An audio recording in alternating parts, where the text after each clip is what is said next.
Welcome to a new episode of the Advancing Consciousness series with Franco Di Nicola. This is a place where people can come to gain further insight and clarity as to what is going on and how we can shift things on a personal and global level, while also accessing higher levels of consciousness and awareness. We bring this series to you free of charge so that many are able to access this information. However, if you resonate with what Franco shares and you would like to support his work, contributions are welcomed and greatly appreciated. A link is in the description and will be provided in the chat if you feel guided to do so. Also, we have many previous workshops, such as a couple of our most recent, Maneuvering with Neutrality and Alignment during this next wave of unfoldments, and Deprogram Clearing Empowerment Workshop. You could also join us in our membership program, Let's Talk About You, where like-minded people come together bi-weekly to talk about the topics requiring deeper understanding and clarity. All of these are available on Teachable, and we encourage you to check them out as they are great resources at very affordable prices to assist in better understanding this human experience.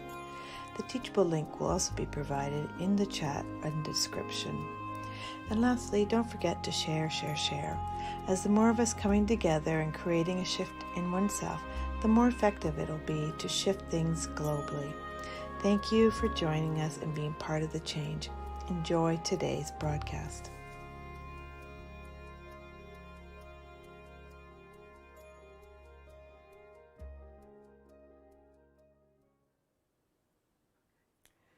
Welcome everybody to another episode of Advancing Consciousness series.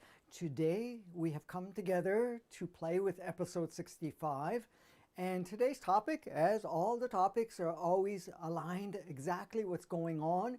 And because of all the things that are playing out on the planet right now, we wanted to focus on the game of life. So the question today is the game we are playing, and it's not even a question, it's a statement. The game we are playing. And we all play games, and we're all experiencing ourselves in these games. However, we seem to dissect that, saying, well, this is a game and that's not a game. And at times we can adopt the idea of a game when we're playing what looks like real life, or whatever that you want to call it, and you're okay accepting that, or playing a game within live stream and so forth. Now, a lot of people have talked about the idea that, we play games with each other, that we in some way or another pretend this or that. And a lot of people do that. And a lot of people create a lot of different, not only versions of themselves, but storylines along the way. So, but they see it as a game. And basically, rightfully so, all of it is a game. But it doesn't stop in that only. The game is actually extended even further when you really look at the whole game of life. Now, I know that we play a variety of different games. If you're on social media and you're putting content out, or you're doing something of that nature, you now play that particular role, and you go in and you are whatever you're choosing to display as part of your game. If you're going into a work environment, you're now going to play on that playground, and you're going to take on particular roles while you're doing so. If you're going to go and visit your family, or you're at home with your immediate family or partner, we play different games. Now, it goes a little further than that, because at the time when we're doing that, we don't see it as a game. We see it as a version of us that goes and play that particular role. We don't see it as a game. When we look at the world and everything that's playing out right now, we don't see it as a game. We see it as reality, as here we are here to be part of this, and we really have no say in the matter how it actually plays out.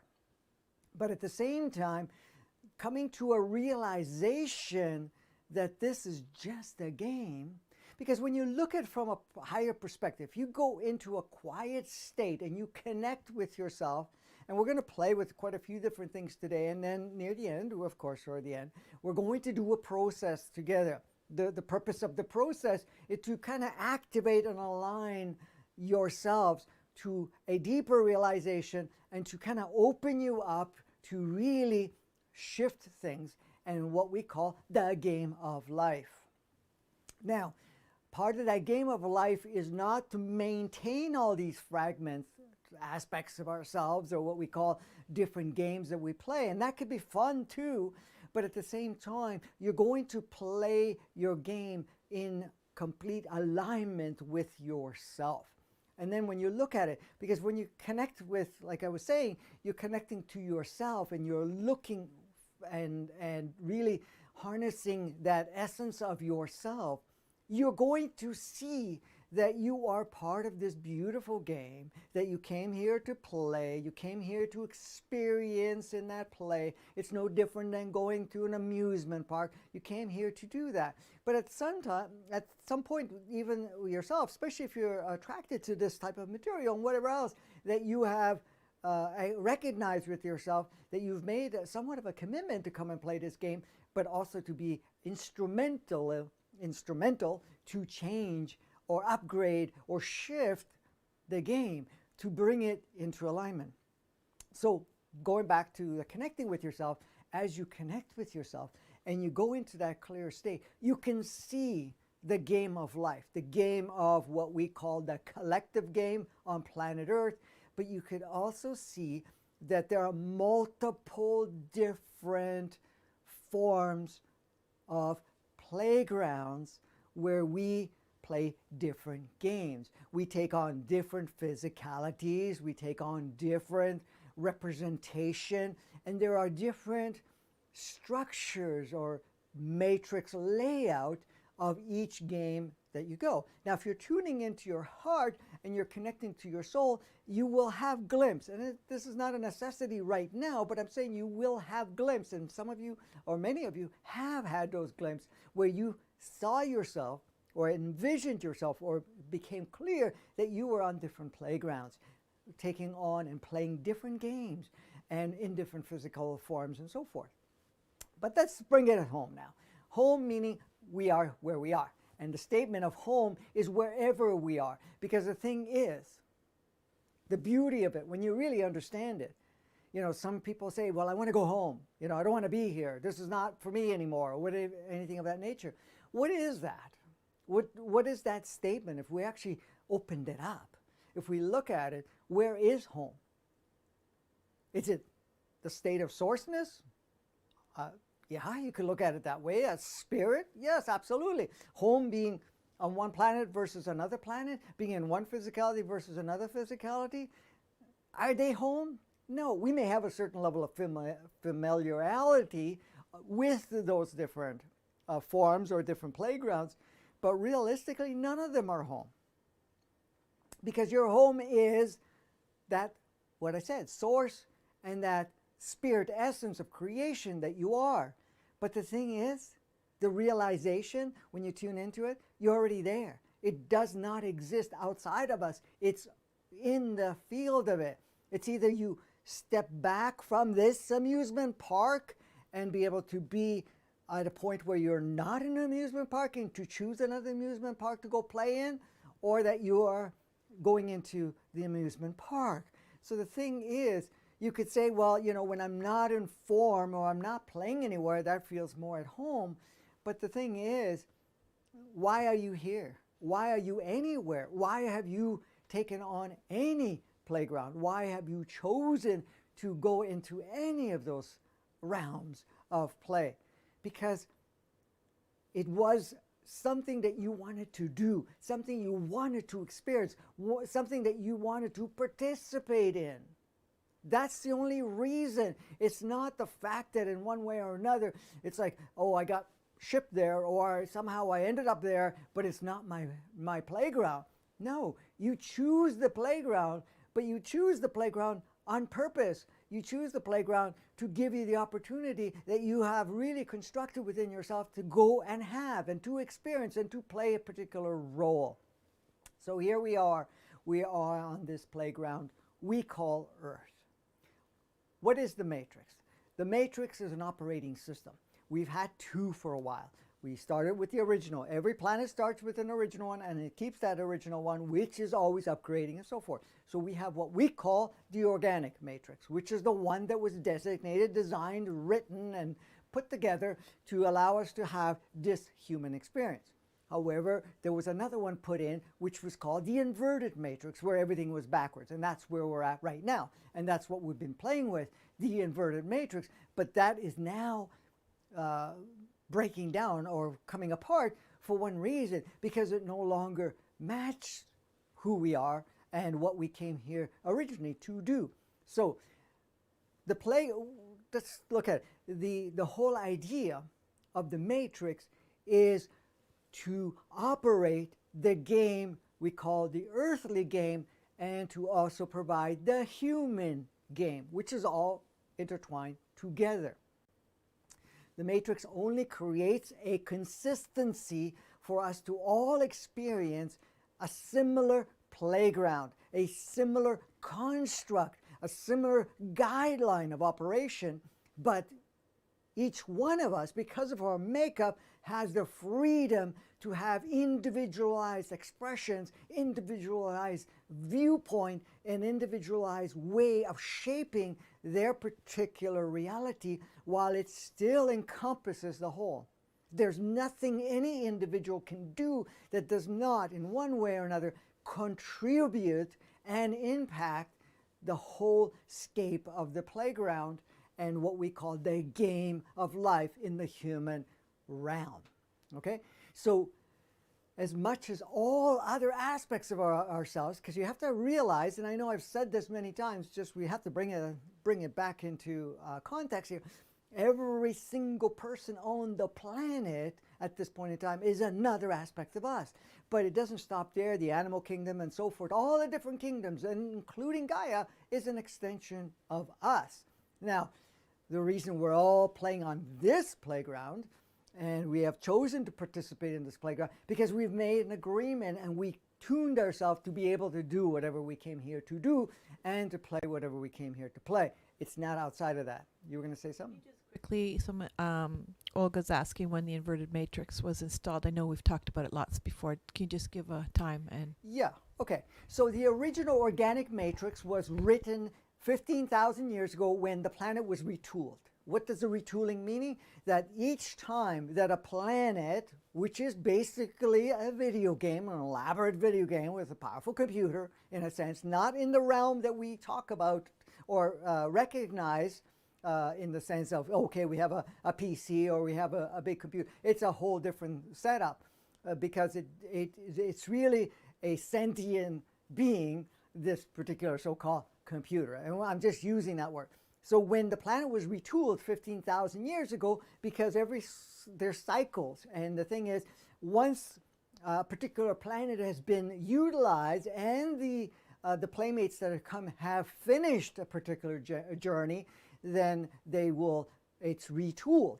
So before this, we had the Atlanteans, and before that, we had the Lemurians, and it goes back, and we've had many, many different retooling and so forth. So 15,000 years ago, there was a new matrix programmed and operated, and it was put into place.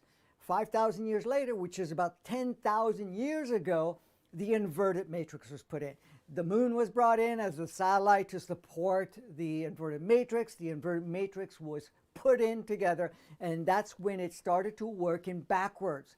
And it also created a lot of modifications, because there was also the humans were modified to match that inverted, but also to have that level of disconnect. Because if the disconnect was not available, or that, we didn't have that as part of it, then our consciousness would have superseded anything in backwards at that point in time. Because you have to understand, every single soul that comes here is coming from a place that is not, and I'm not saying 100%, but close, that they're coming from planets that do not operate in the inverted matrix. So it will be very noticeable that everything is in backwards.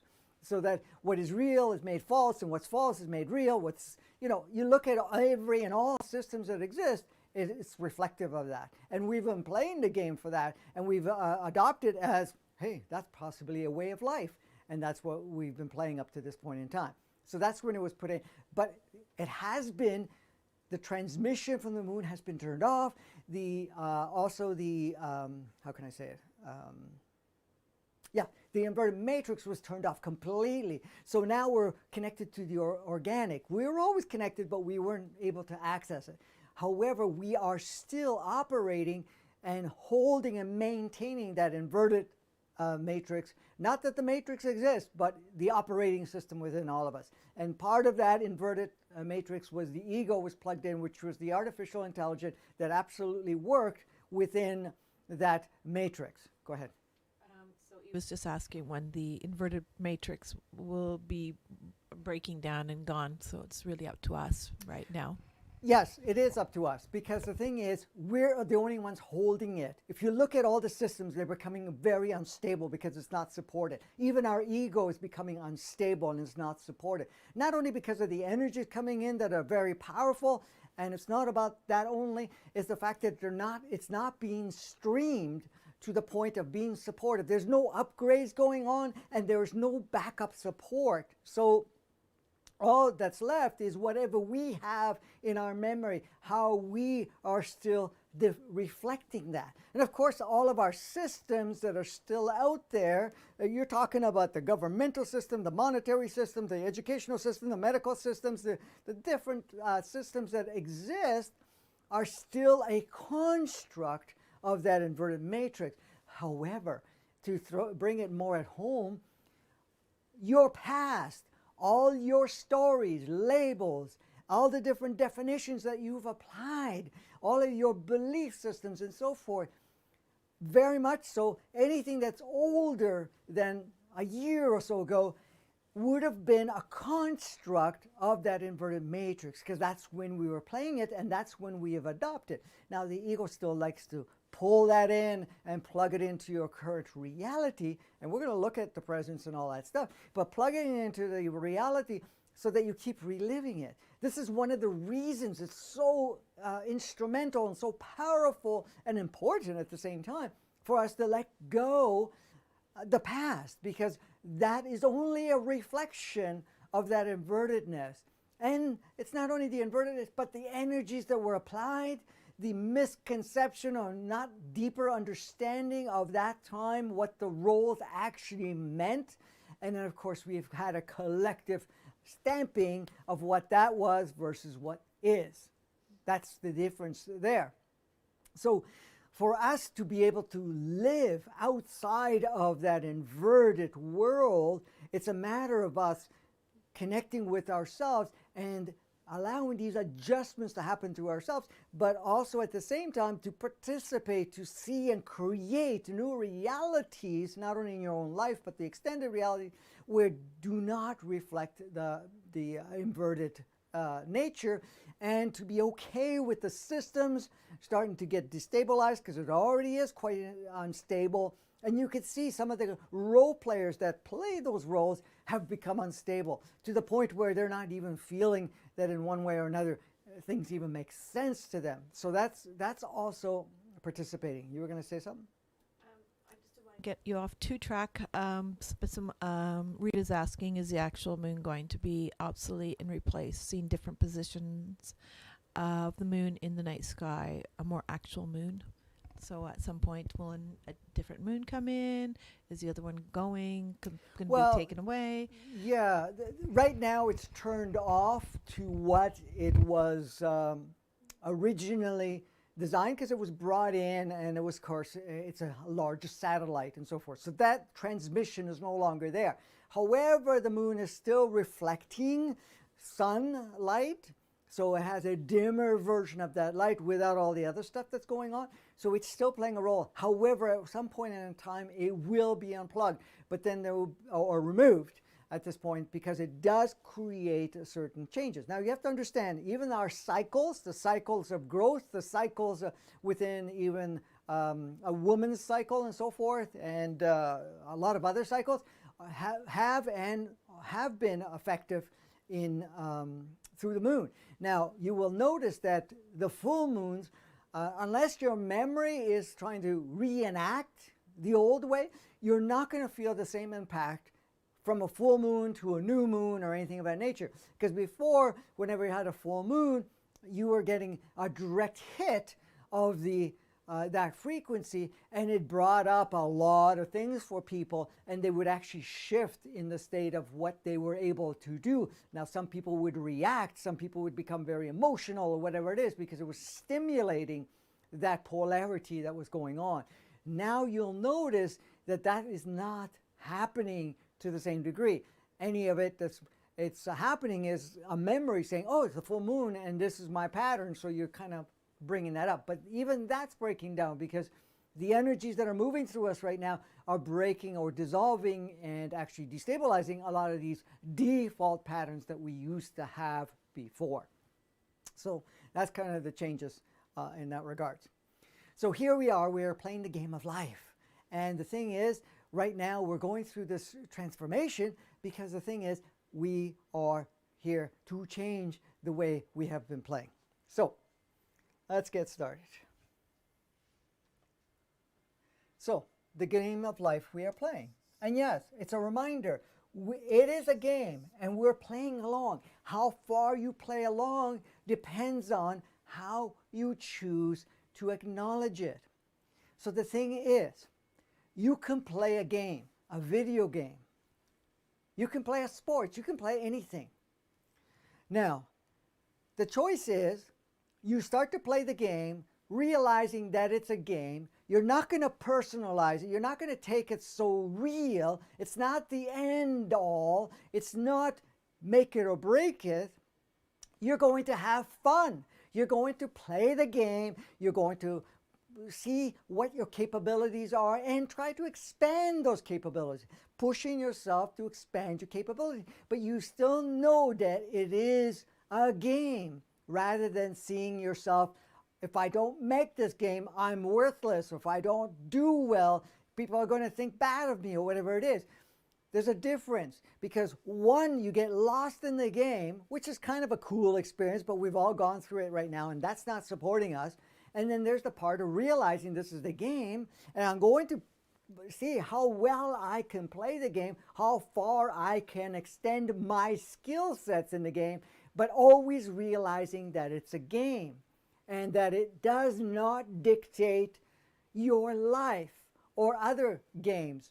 And when we're talking about other games, the game of life, because even though that is a sub-game within the life, you're still keeping in perspective that there is another life. Now, you can see a lot of people that play sports or whatever it is, and play even video games, they get obsessed with the game, and then the game runs them, meaning that whatever the results of the game are the make it or break it. It's their definition. It's their way of seeing the progress of life. The thing is, when that's happening, a lot of things, a lot of other experiences are dwarfed. You're not really living life on the platform besides that particular sports or whatever the game may be. Now, you will notice some of the real heavy players or gamblers or whatever you want to call it, they get so lost in it that in one way or another, they also feel that discomfort, because now they made the game, whatever that sports is, the game as their focal point, and everything outside of it does not have the same impact, and it doesn't, so they don't get to live life. And then what happens is the game dictates them so much that they put a worth to the game and their performance, so it dictates how they experience other aspects of their life. Of course, that is one way to play it. The other way, as I was saying, is that you can say, okay, great, I have a joy, I have a pleasure of playing this particular sport or to do this because I enjoy it. It's one of my skill sets that I want to push. So I can go play the game. But the game is on and off, meaning that I will go play the game, I will turn myself on to play the game, go full out in the game, but I am not lost in the game, and the game does not dictate how I feel, because I'm going to maintain having fun. I'm going to maintain the opportunity to grow within the game, to gain the experience. But the moment the game's over, you're now free to enjoy all other aspects of your life no matter where you are. So you're going to find that when you're at home with your partner or your immediate family or extended family or any other things that you do with friends and so forth, you're enjoying every part of it. You're not just filling in time waiting for the game. You're living every part of it. So you become present in all of the different facets of the game. So it's not isolated. So when you're looking at it, life is a game. And by keeping that in mind, that it's a game, you will play the game. But the game does not dictate you. Because what's happened? A lot of people get caught up in the game, and then the game not only controls them, they try to learn how to play the game better. But it's not just about how to play the game better. It's about, if I play the game better, I have more meaning. I have more value. It's important. But the thing is, when you look at the game and you say, okay, I want to increase my skill sets and to really have fun with that, then it has a different frequency of it and a different viewpoint, but you're still free. And it does not matter where the game goes or doesn't go. And this game does not in just sports. We have the game of careers. We have the game of playing mom or dad or whatever. We have the games with our friends and so forth. But the thing is, you can go play the game. You always maintain that you're playing the game, but you're not going to put something out in the game that does not feel in resonance with you. You're going to be yourself in that game, and you're going to have fun in it, and you will be ready to move on to a different game as you're done, and you can move from place to place. That creates enrichment, it creates variety, it creates expansion, and that's the thing. So the point of the whole topic is to remember, you're here. You're playing a game. This is a game. This is an opportunity. Now, the game has purpose. It's not win or lose the game and it's over, because from a higher perspective, you see that you come here to play. It's like going to the amusement park or playing whatever sports or, career, whatever it is. You go play it. You can use your skill sets. You could advance every part of it. But at the same time, it does not define you, does not limit you, does not shape you. It's just having fun, using your skill sets, being a contributor to whatever is playing out. That's the difference. So right now, people are looking at the world and they feel that the way the world is actually controlling or limiting or dictating their life. The fact that you look at the world looking a certain way and all of these constructs that exist and feeling that in some way you do not stand a chance, that you do not have freedom, that in one way or another you're allowing that game to shape you, when it's the other way around, you're the one that's shaping the game. Now, I know the ego is going to say, absolutely not the case. How can you do that? It's just you. There is just you, with many versions of you all over the playground. But at the same time, when you're playing the game, it's not about getting lost in it. It's realizing, oh, it's a game. How do I choose to play with it? How do I choose to expand in it? How do I choose to shape any and all of it? That's the choice that you have. You're not limited in any way, shape, or form. But we can get caught up in that. So right now, of course, here we are. We have a lot of restrictions playing out. We have a lot of different dictatorships and so forth. We have a lot of chaos, a lot of polarity, a lot of intensification, a lot of blasting emotions. And there's a lot of people just so lost in it. But that's just the stage around us. And you can watch it and say, hey, what a great movie, what a great game. How do I choose now to play this? When you're in your connected self, you're going to see it as a game. You're not going to get lost in the game, and you're not going to feel that the game dictates you. You're going to look at it and say, okay, how do I shape it from now? How do I choose to? And we're not even talking about interpretation here. I don't want to interpret. No, I'm going to look at what's there. And how do I see this opportunity? You're seeing it as an opportunity to really go in there and really experience something that I have not experienced before, that I knew I could, use. I can go experience something I haven't experienced, but at the same time, not only enrich my experience, but also be a contributor to upgrade the whole playground. Now, the call is so powerful for many of us that have come here to say, okay, it's time to step into our role to play something even more powerful than we've played before. We're not here to sit back and let the world shape us. We're now going into the driver's seat and we're going to shape the world. We're taking that role. So let's play with some of these things, because I'd like to have the time to also go into quite a few of the things that we wanted to do, including the upcoming process. Okay. All right. So most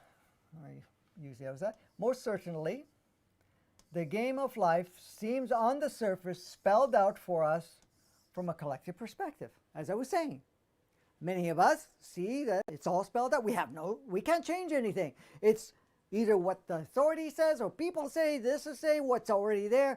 And what am I here to do? I can try to hide from it. I can try to, see if I can survive through it or anything of that nature. And saying, well, I have no say. I have no control. It's only me, or whatever it is. Or the fact that it's not going to change or anything of that nature. Well, the point is, who is the one that's going to make the change? Is it certain leaders and whatever? You can see that anytime that shapes it, they're only holding a certain polarity state for us to really step into the driver's seat and see it more powerfully. So it looks like it's spelled out that we have no say, but that is not the case. It is not the case. Are we bounded to the current game?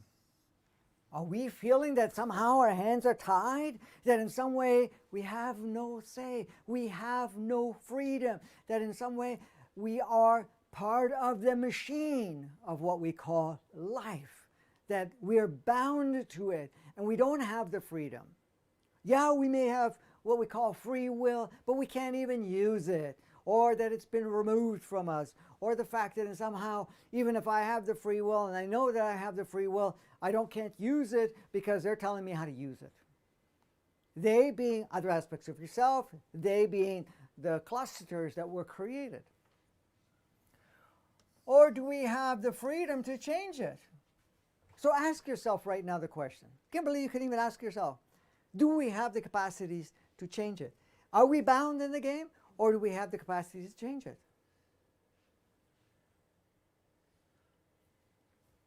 Not only the cast, do we have the freedom? Do we have the right? Do we have, what do they call it? Permission. Do we have permission to do so? Permission from who? From you. So, if we're not bound, then we have the freedom to change it, upgrade it, and fully redesign it. Why are we changing it? Why are we redesigning it? Why are we upgrading it? Could it be possible that we play a particular game and the game has not the same interest, may not somehow support you, because some of us have played different games and say, I'm done with that game. You can relate it to certain friendships, you can relate it to certain careers, you can see it as the games that you may have played with family dynamics, you can see the game of different things that are playing out in your life that you gravitate to, or friendships and whatever else, and partnerships or whatever it is, and then it does not. Because you've either outgrown it, or you've already reached a saturation point and there's nothing there that feels that, or that particular energy is not matching the energies that you're going into. Your like-mindedness does not match any longer. Is there anything wrong with that? No. What you're doing is you're making a choice to now redirect your life and to make new connections or anything of that nature. So that's part of saying, I'm going to upgrade it. And the full redesigning it, there's two levels to that. We're all here to redesign the playground and the game of life. But where does it start? It starts redesigning your life. because all of us have adopted some idea of life, held it for so long, have experienced it for so long, and now it's time, and this is what a lot of people are feeling, that it's time to change. It's time to upgrade, change, time to shift the focus from something that may have been appealing before, but not so appealing now. Why is that? Because you're redesigning your life. You're making new choices. You're making new connections. You're now looking at something further. You're now applying more attention to yourself, your higher self, your other aspects of yourself, rather than living in the mind game, or in this case, the ego game. You're shifting away from the ego game and realizing that I'm a master creator here, and I am my own creation, and I've come here to observe my creation, but also at the same time redesign it. So that's what you're taking on. So that's the redesigning part. The second part is redesigning the collective game. And that's what's happening. Even in the intensified polarity, in the intensified exposure, the clarity that's coming up, or at least more in our viewpoint at this point, or seeing in our screen much more illuminated the polarities and so forth, so that you can see and feel what matches you and what doesn't. And what we're doing is, many of us all over the world are on that process right now, and are already envisioning and seeing, as a creator that you are, new realms. Because the thing is, we're looking at, we feel that call to redesign the human experience, to match who we are, to match what our solar system reflects, what our galaxy reflects, our universe reflects, but what we reflect. Each one of us are here with a very specific frequency of reflection, of expression, of experiencing, that is instrumental for that redesigning process. And that's the collective redesigning.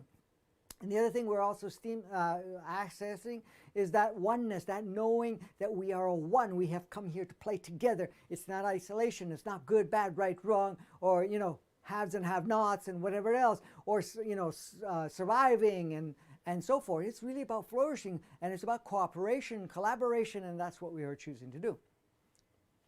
Now, one of the challenges people come in, so my question is, what is your investment in the current game?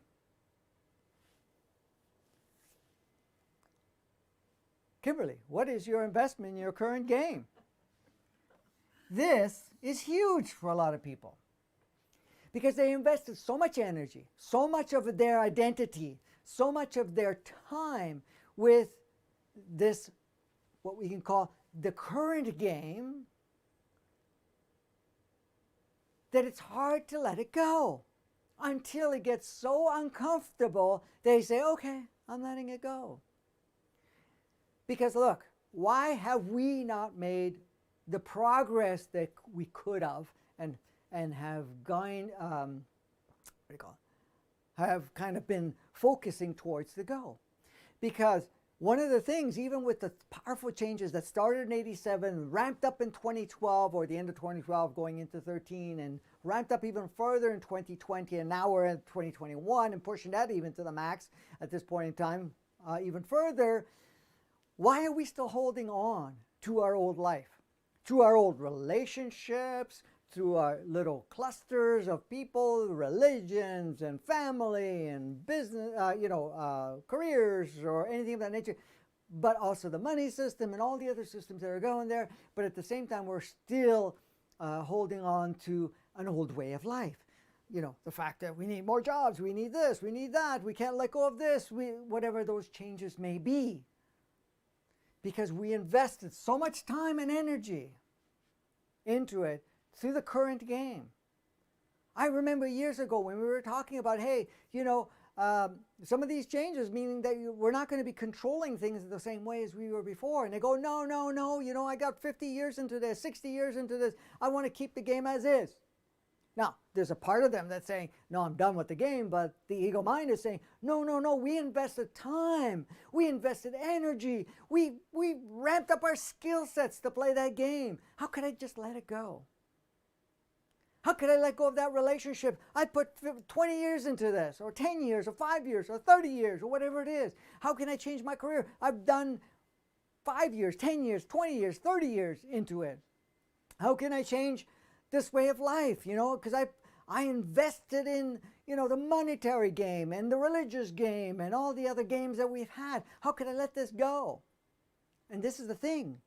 That becomes an obstacle, which is fine. We can hold on, white-knuckled and all, right on through it as much as possible, but it's going to get to the point, and it's already has for many of you, that it's just not worth holding on to anymore, and you let it go. Now, does that mean demise? Does it mean collapse? It may look like that, but it opens up other opportunities. Many of us have made major shifts in our lives, dropped certain things that we were holding on to for dear life of sorts, have let it go and found that they created a different way of life, a different life stream, a different appreciation of the experience. Understand that? Kimberly knows, of course. So the question comes in, how much did I invest? That's a question to ask yourself. How much am I invested? Is another word.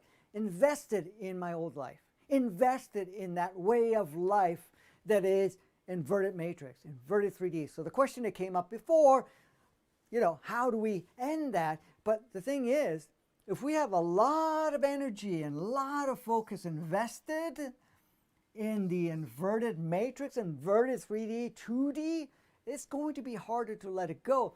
But the thing is, as we're going along, it's already, for a lot of people, but for more people, it's going to be so hard to hold on to the investment and the investment of identity, of what it means, or whatever has played. Now look at it this way.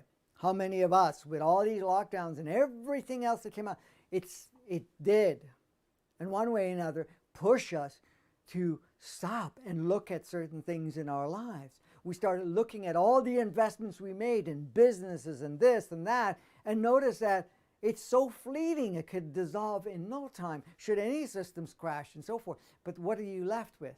You're left with you, left with your creation, your beautiful connections, but those refined connections, because from that, you build a new reality, a new way of life. So the question is, are you relying on what you see to determine what the game is and what is even possible? That's a good question.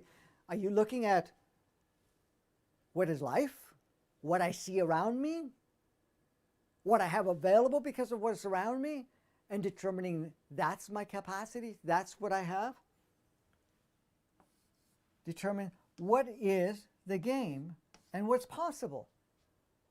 I've heard it many, many times, and I'm sure all of you have heard it. Well, it's not possible to be ourselves. It's not possible because if I'm being myself, I'm not going to have my career. I'm not going to have my family or partner or whatever. Many, many, many different things. If I'm being myself or whatever, I'm going to lose this. So we're looking at what's already been established and saying, this, I have to work within all of that. There's two ways to look at that. One, you could say, well, this is all I have, and then you're going to see limits in it because there's an investment of what it could mean or doesn't mean. That's one part. But then looking at it from another perspective, so when you're looking at it and saying, okay, you know something? Look at what I have right now. Look at my life. I'm looking at my life. As individuals, you're looking at your life and you're saying, okay, what are my possibilities within all of this? If you're holding on, of course, your possibilities are limited. If you're okay to let it go and let it be and then look at it from that perspective, then it does not control you. It does not determine what you have as possible. So the game of life, if you see it from a higher perspective, which we all have that capability, no one does not have the capability. You may make a choice or allow the ego to kind of convince you to make a choice not to see out of that. But the thing is, when you're looking at it, instead of saying, oh, look at the world, what can I do within this because the world is this way, and seeing that it's rigid and it's so fine-tuned in a way where you can't get out of it, which of course all of us are noticing the disability, or you're looking at it and say, hey, this is what we have here. There's a lot of opportunities. Not only a lot of opportunities, what can I do with this? A masterpiece creator looks at what's there and says, how can I upgrade it? How can I shift? Somebody that does renovation work looks at it and could look at it and say, oh my God, I don't even have anything to work with. And somebody else can come in and look at it and say, oh great, there's a lot of things I can change. I can really transform it, and I can blow things out to the point where I can really reshape it. And that's where many of us are being pushed to do so. So the fact is, you're looking at the world and say, look at the opposite opportunities. So if you reflect that back to a game, look at it this way. If you get into a team, for example, just as an example, and the team is already doing good and you're just going to be a part of the complementary component or playmate, or in this case, teammate, okay? You may have a certain level of satisfaction, but the game, the team already is winning, it's already doing whatever it is. However, look at it this way. You now go onto a team that hasn't been doing well for a long time. You're coming in with your skill sets, and you can look at it and say, well, I'm just going to take it on just because. But really, what you're going to look at it and say, okay, what can we do? What can I contribute to make this team more powerful, better, and be able to achieve certain things? And when that is achieved, and even the process of doing so is so much more satisfying for you, it's also giving you much more in return, because you're now honing, refining, and expanding your skill sets. Where before you go in with the skill sets, maybe it's not pushed a certain way. Yeah, you could look at it and say, well, okay, now I got to play better because the team expects it of me because they're already at that level. But when you're coming in, now you use creativity. Now you use imagination. Now you now work with the team and say, okay, let's build this. Most of the really good coaches and so forth love a team that is considered the underdog, consider the one that is less performing, and then use their skill sets, their capacities to help them to really, really advance, and then taking a team that may not be doing so well to a team that's doing really well. That is so much more satisfying, and that's where we're at right now. So you're looking at the world and say, wow, okay, it requires a lot of different adjustments to bring it into alignment to our true nature. So it becomes exciting when you look at it and say, okay, let's take a look at the possibility. You're not going to be overwhelmed with what's there. You're going to start to play with that. But where do you start? You start with you. You start with all the different levels outside of you, meaning the different clusters. It could be with your partnership, it could be with your immediate family, extended family, your work career, all of those levels, and then it starts to reflect. Now, anything you do in any of those stages affects the whole world anyways, but the changes may be a little less noticeable at first, but as each one of us are doing that, then you're going to notice that things will upgrade even further. That make any sense, Kimberly? Or am I just flapping in the wind here? All right. So, do you feel that the game of life being pushed is no longer a match for you? How many of you feel that this game that we've been living, especially now that is super accentuated, okay? How many of you are saying it doesn't match you any longer? It could be all of those games that you're in. How many of us already have gone through that and are still doing so because it's refining you further? And some of you are just starting to notice it, that, hey, this game does not match anymore. This way of life does not feel holistic. But the thing is, at that point, guess what? You're the one that's going to change that. So, first of all, it doesn't match you. Does it feel old? Does it feel like something you've been doing for so long that hasn't upgraded, hasn't changed?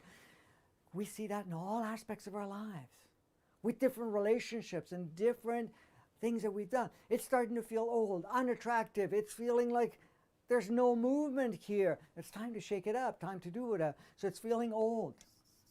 How many of you are feeling that it's too small? You feel confined. You want to fly. You want to expand. But then we're playing with all this stuff saying, oh no, we got to play it safe. We got to play it within these confines. We can't go out on an adventure. We cannot use our imagination. Are you crazy? Take your head out of the clouds. Is that how it's said? Take your head out of the clouds. Well, what does that even mean? It means that you're reaching further out. So many of us are feeling that it's too small for you to continue playing it. Especially the ones that say, beam me up, Scotty, I'm out of here. I don't want to be here any longer. How many of us are saying, well, I'm done with this life. I want to do something grander, better, whatever, expanded, whatever. What is that? That's us pushing ourselves to see what else we can do outside of what we've played this far. That's the thing. You're making that choice. You're coming to that realization. You're really pushing things to the max and say, okay, this is not for me any longer. Are you realizing and feeling another way of life from within you is waiting to come out and play? I'm sure many of you can recognize that, can acknowledge that. The outside world is the outside world, which is just a screen that we've been, demonstrating or projecting or anything of that nature. But we feel from inside there is another way of life. Not only does it match you, you know, because you came with that seed. You came with that within you, so that you are now ready to start to present it. Now, many of us have already. And the thing is, this whole thing of purpose and whatever else, we have multiple purposes, and those purposes upgrades and so forth. But you're feeling within yourself, there is another way of life, and it's coming through me. Out and play. I want to play on my terms. I want to play in how it feels resonant with me. I want to play with what is most nurturing. And that means every aspect of my life. I'm not going to take on the old roles anymore. I'm not going to identify by those roles. I'm going to identify by me. And that me is expansive. That me is not limited. That me is constantly upgrading, because my consciousness is becoming more and more impactful as we go along. This is the beauty of it. So, many of us are realizing and feeling there's another way of life that's ready to burst out of us. Is it time to bring a higher level of fun into the experience of life? How many of us have come here and I've been playing? And right now, look at it. How many of us are really having fun? How many of us are actually seeing the game as game and having a blast with whatever is available and enjoying that part and expanding that part? Many of us have, in one way or another, taken on the burden of life, have squashed fun. I'm not even talking about the fun of I'm going to go play with, say, I'm going to go to the beach, or I'm going to go skydiving, or I'm going to go play a sport, or I'm going to... Those are pockets of little fun. You're going to say, okay, I'm going to go out and have fun with some friends or with nature or whatever it is. I'm talking about having fun on all aspects of your life. You're enjoying every part, no matter where you are, what you're doing, what you're not doing. You're enjoying every part of it. And if there's certain parts you're not enjoying, you're not bringing fun to it, you see, how can I change it so that it becomes fun? Well, most of the changes come here. It's your interpretation, your viewpoint. But you can make it fun that way. But you also can make changes in it so that it actually matches and resonates for you more, and enjoy the experience. Because you came here to have fun. You came here to learn and experience and become more enlightened. That is your fundamental purpose. But at the same time, you also came for the purpose of playing a powerful role and in transforming this whole experience that we call the human experience on a human playground. So, is it time to bring this higher level of fun to the experience of life? Sweetheart, is it time? Yes. Kimberly says yes. I don't know how many more I would say. But the thing is, if you are, ready to bring another level of fun, then do so, because that fun is there. You are the one that says, I'm ready for this. And I know this is a play with words. It's a lot more fun to have fun. Don't you think so? Yep. Okay. So I'm going to move this out of the way, not to overwhelm you. Oops. Come on. There we go. So, are we in a made-up game?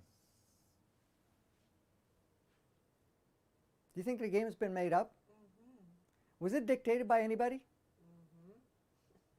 Who dictated it? You did. Well, we all did at one point or another. Possibly other incarnation.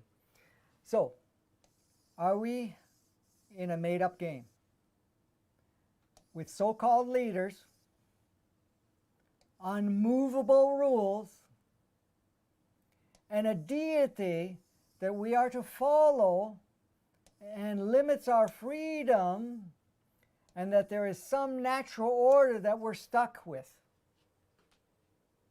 Something to really reflect. Because if you look at it, the game is made up. We made up the game. And the fact that we're playing in it and thinking that it's the way it is, we're just supporting the game.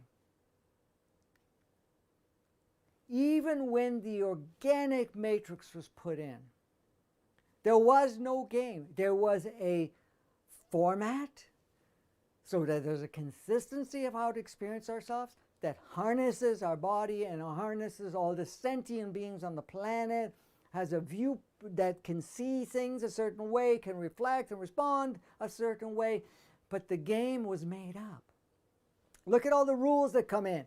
They're just made up, plugged in. And you go to any parts of the country and you could see the definitions, the ruling, the understanding is based on what? Certain individuals or certain fundamental rules or certain belief systems and so forth.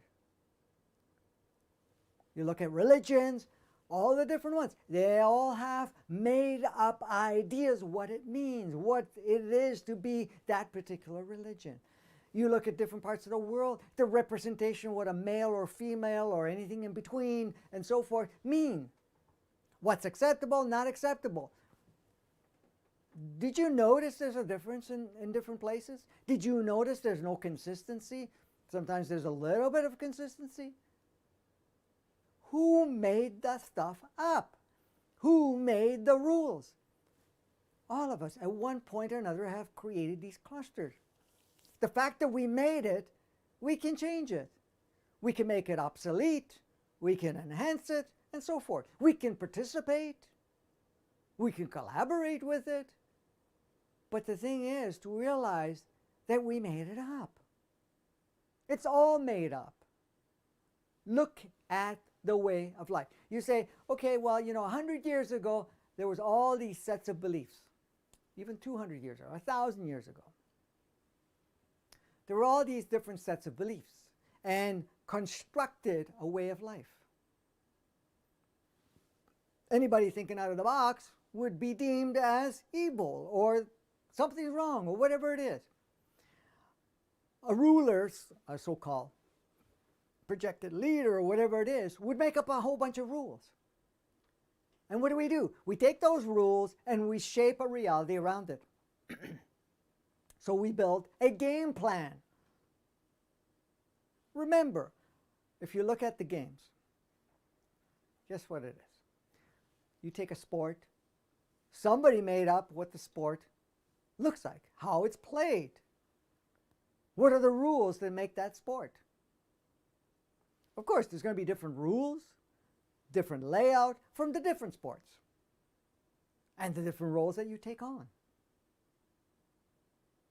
But the fundamental thing is, it's all made up. And yes, sure, we make it all up.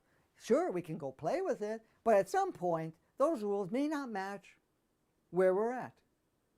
So you may look at dissolving it. So, first of all, it's a made-up game. So-called leaders. Who dictated the leaders? It's made up too. There is no leadership. They self-assigned, and then we agreed to accept it. Because all of a sudden the leaders are telling us how to live our lives. And that's an option we have. And we've exercised that option. We've been using that option. But the leadership, or leaders, or authority figures are made up. Unmovable rules, like I said, the rules are made up.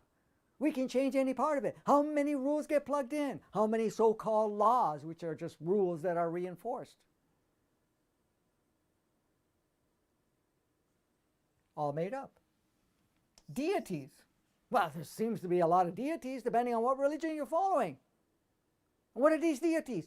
These supreme beings that run us like puppets, or have all these rules for you to have a, what do you call it, a point of arrival when you leave this planet. Well, you have to follow these rules and so forth. Or that the fact that this is what you need to believe. You cannot question it. The belief is fixed. Who made it up? Religions didn't even exist until a few thousand years ago. We've been around here for 15,000 years. Those are all plug-ins. All made up stuff. So here we are looking at unmovable deities. We are to follow and limits our freedom. We take on those rules. We take on these so-called deities. We have to think this way, act this way. We got to respond this way. We could piss it off and it can blast us away. I mean, there's a pretty nasty stuff. There's even a higher fiery pit somewhere. Some guy with a pitchfork. I don't know why they call it a guy. It could be either one. Okay? So, that limits our freedom. You can't think free. You can't do things. You can't do this. You can't do that. It's all made up. Is there some natural order that we're stuck with? It's an open platform. We're stuck with nothing. If we were stuck, we wouldn't be doing what we're doing now. Because first of all, it changes. Second of all, we're actually, playing the game of destroying each other, whatever it is, which are other aspects of ourselves. There is a natural order, which is an appreciation for one another, to see that we're all aspects of each other, that we are all one. And yes, we've come here to play, but we're here to play no longer in the sense of separation, polarization, or anything of that nature. That is our natural construct, our understanding, our beingness. Because to flourish, to really grow in a powerful way, the polarity is not necessary. But that was plugged in with the belief of that, but that was temporary. So are we stuck with anything? No. We can simulate being stuck for sure. So let me ask you the question. How would the game look and be played if you... So, how would the game look and be played by you if you realized that it was only a game and it wasn't the end all? That in fact, that this is just one game amongst many. That you're infinite being. That you will continue to exist and move from one game to another. It doesn't matter if it's the body, it does not matter if it's the human entity, it doesn't matter if it's your multidimensional soul or even your mind. If you really look at it, it's only a game.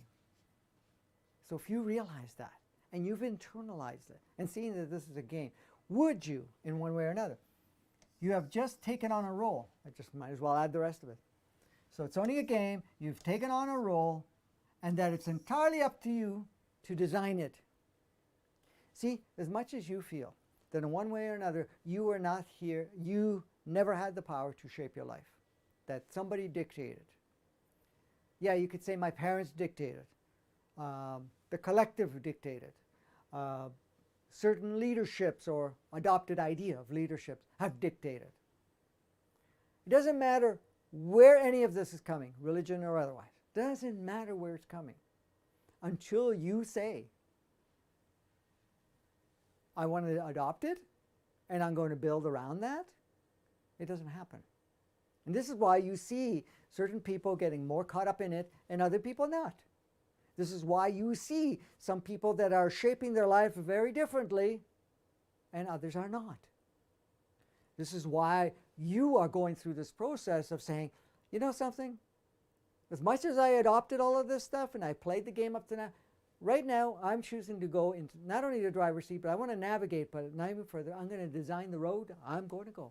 The journey is yours to create. So, how would the game look to you? This is a question to ask yourself. Ponder on it after this, once we're done with this live stream. Several times. Close your eyes and say, okay, this is just a game. How would I play the game now? It's all made up. As much as the illusionary restrictions have existed, they are just illusionary. And I can move through it all. And yes, we could say, well, you know, I tried to step out. But the thing is, when you're truly in that state of pure clarity in that level, where your energy reflects it, everything moves out of the way, everything shapes around you, it's not going to create the same limits. Because it's, look at it, so you ask yourself the question over and over again. It's just a game. I've just taken on a role, and you can change your roles at any time, and it's entirely up to you. So, it's entirely up to me. That's what you say to yourself. It's entirely up to me. What do I want to do with it? And it doesn't matter what you've played up to this point in time. Doesn't matter that you adopted a certain idea. You say, well, that was before. Now, what do I do now? How do I play it? So, what if you realized the truth that you are a powerful being? Scandalous, no?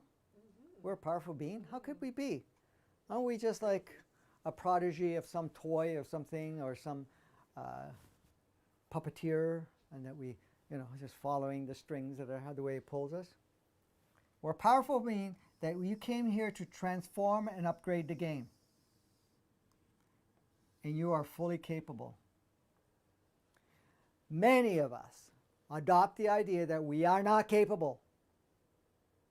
We don't even have the freedom. Who am I to do this? Okay? But if you realize that you're a powerful being and you came here,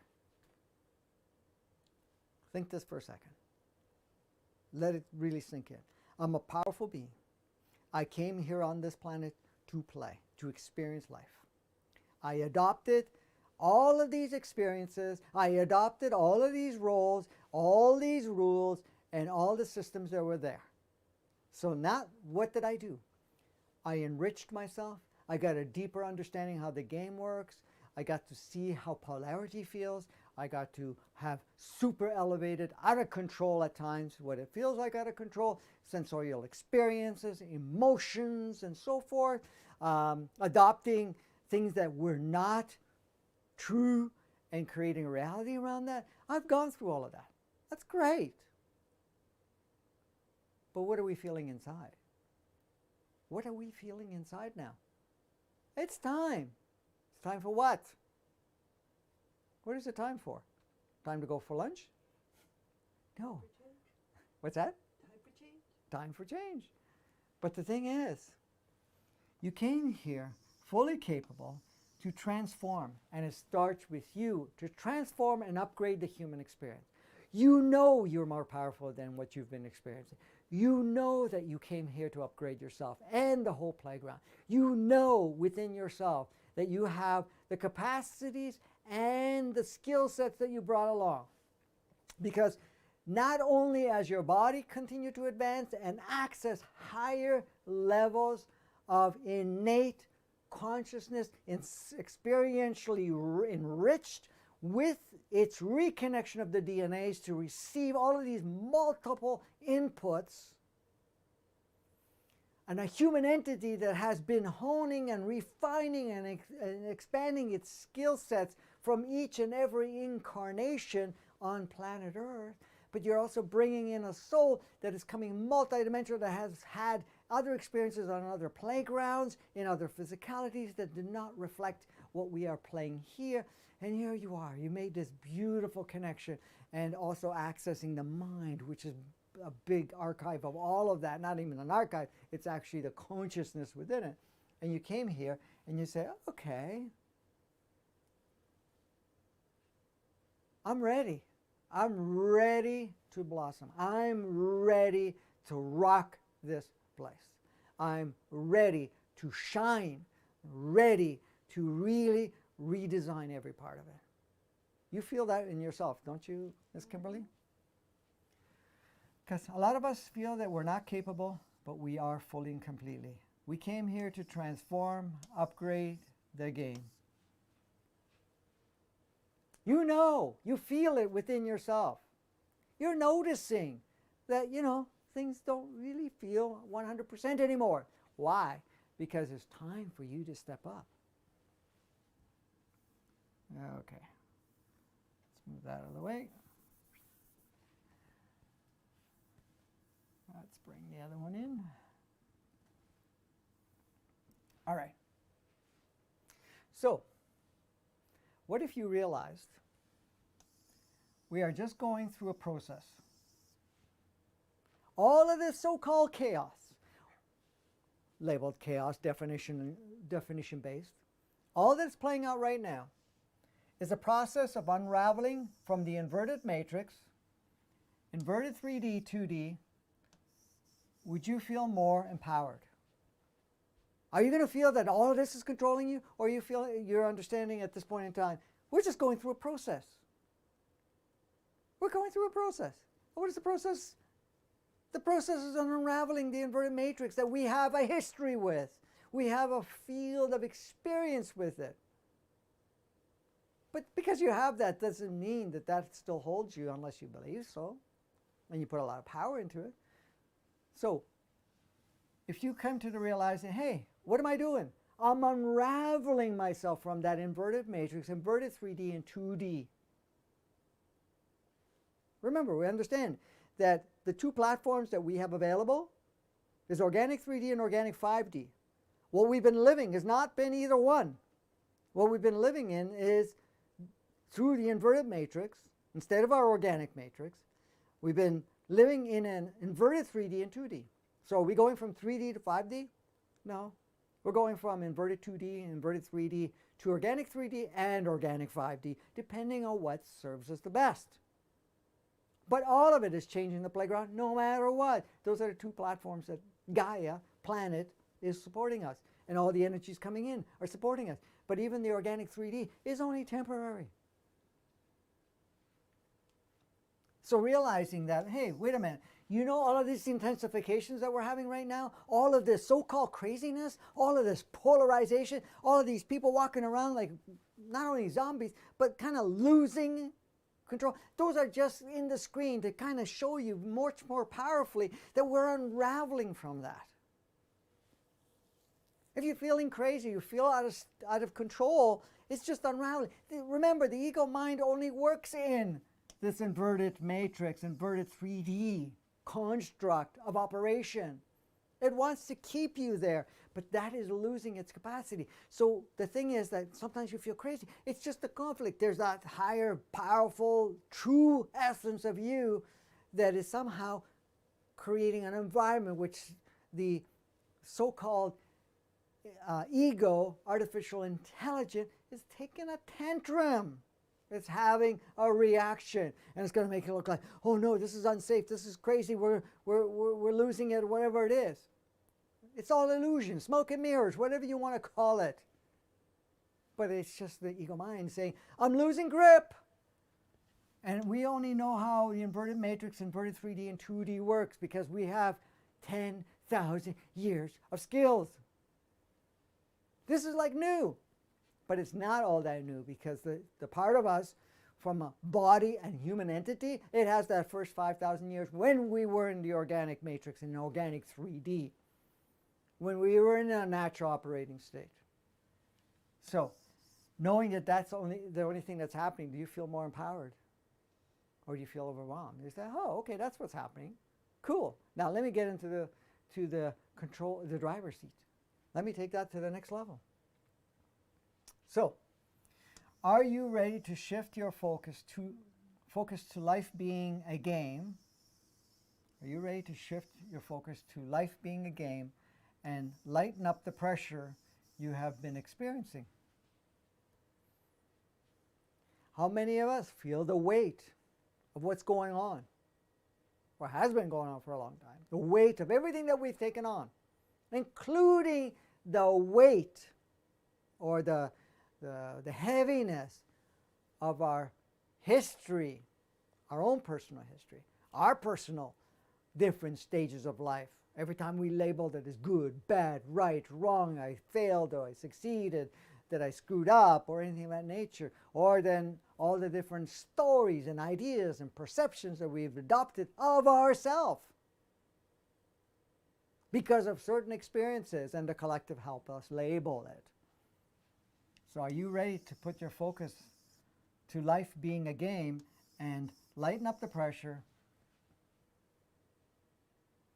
Lighten up. Let go. Be okay with whatever's going on. But it doesn't mean okay in surrendering in a sense, well, I let what's going on. No, it's okay what is. I'm just going to now shape it from there. Not to fight it, but to reshape it with what I have there as foundations. Go ahead. Okay, Jen is asking, but is it possible not to fall into exhaustion when watching it all? Well, the only way that you're going to fall into exhaustion is if you internalize it and see it that in some way or another you are expecting it to change and it's not changing to your speed. And if you're putting a lot of energy expecting it or creating, what do you call it? Expectations. Let's call it that. We have expectations because you know what's exhausting? It's having expectation that that change is necessary to make your life better. Go ahead. I think too, the overwhelming part, the exhaustion could come from that we can't change everything all at once. Mm-hmm. And so we look at it all, the big picture all at once, and then it's like, whoa. So it's really not looking at it all at once like that either. It's about coming back into yourself and grounding to you and doing what you can do, knowing that everybody doing that is going to change the whole. Exactly.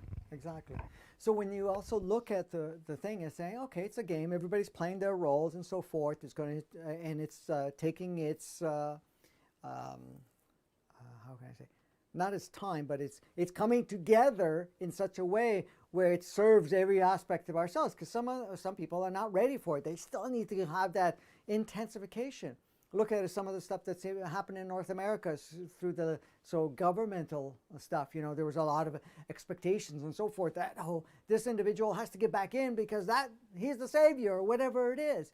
Well, the thing is, it didn't go that way only for the reason because many said, well, no, you know, we want part of the old or even more of that old. But now we are realizing, wow, we just accentuated the polarity. Because the thing is, to see it all has to play out the way it needs to play out, but you are going to stay active.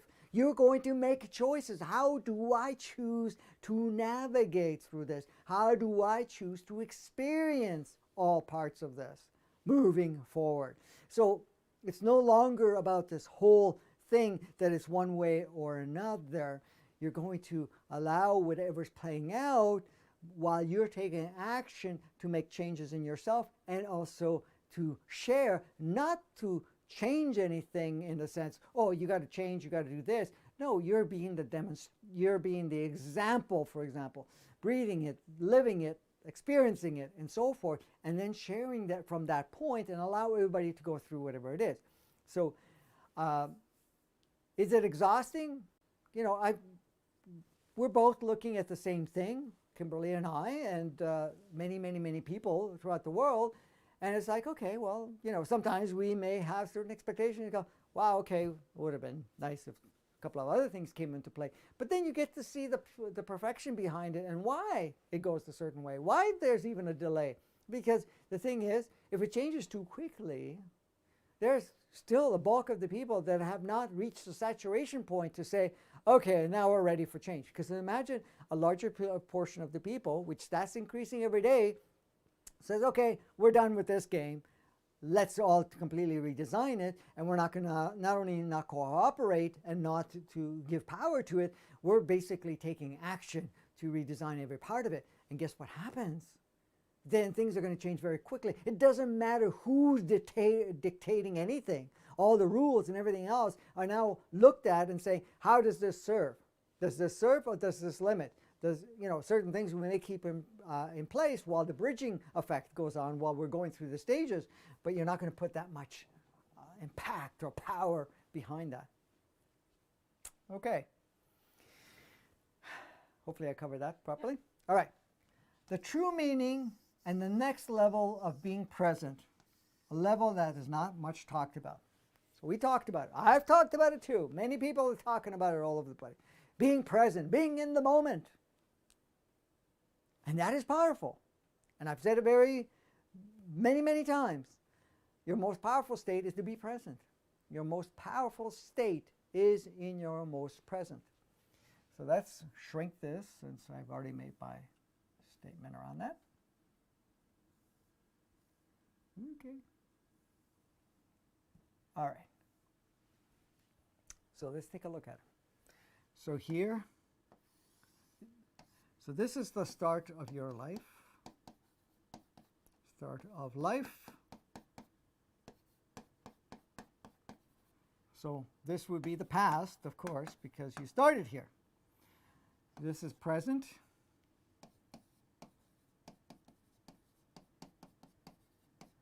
Also considered now. And then, of course, all along here, this is basically the whole thing, is the future.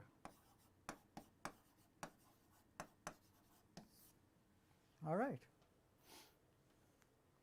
That's it. You taking over? No. All right. So, when we're talking about being in the moment, being fully present, all right? What does that mean? Meaning that you are here. Your mind's not wandering one way or another. You're here. You're fully present. So you quiet the mind, you're present. And that's pretty powerful. But there's another level to that. How many of us in our present state are still carrying parts of our past? Because what happens? These are all different experiences, different frequencies, different levels of consciousness, different playmates, and a different frequency, different state of the planet. If you're bringing any of this into here, into the moment, it really reduces your capacity to create brand new. Like I said, when you're in the moment, you're experiencing the moment. And that experiencing expands you in some way, so you create the next moment, and then the next moment, then the next moment, and so forth.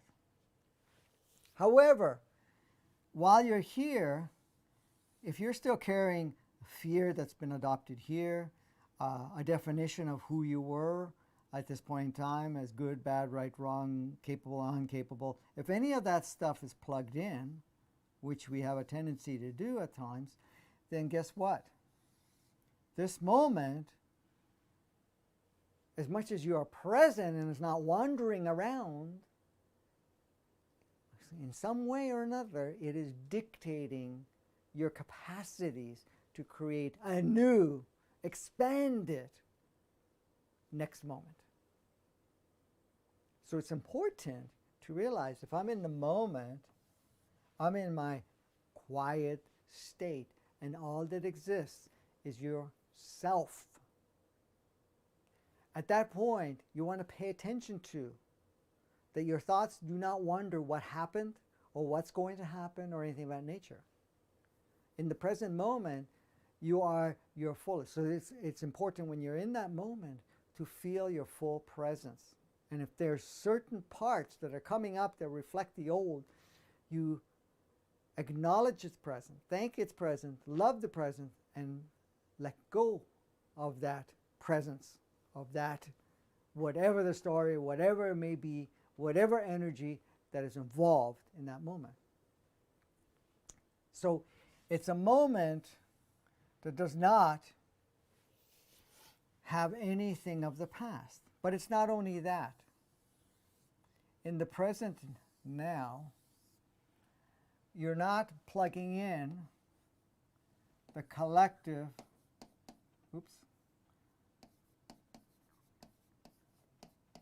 collective game. Whatever's going on. Because if you're in the present moment and you are thinking about what's out there or what's happening there or anything of that nature, again, it dwarfs, filters, restricts what you can create here. Because this moment is being fully present with yourself, and yourself are many facets. Not only is there a body that's evolving, a human entity, the soul, and the overall mind.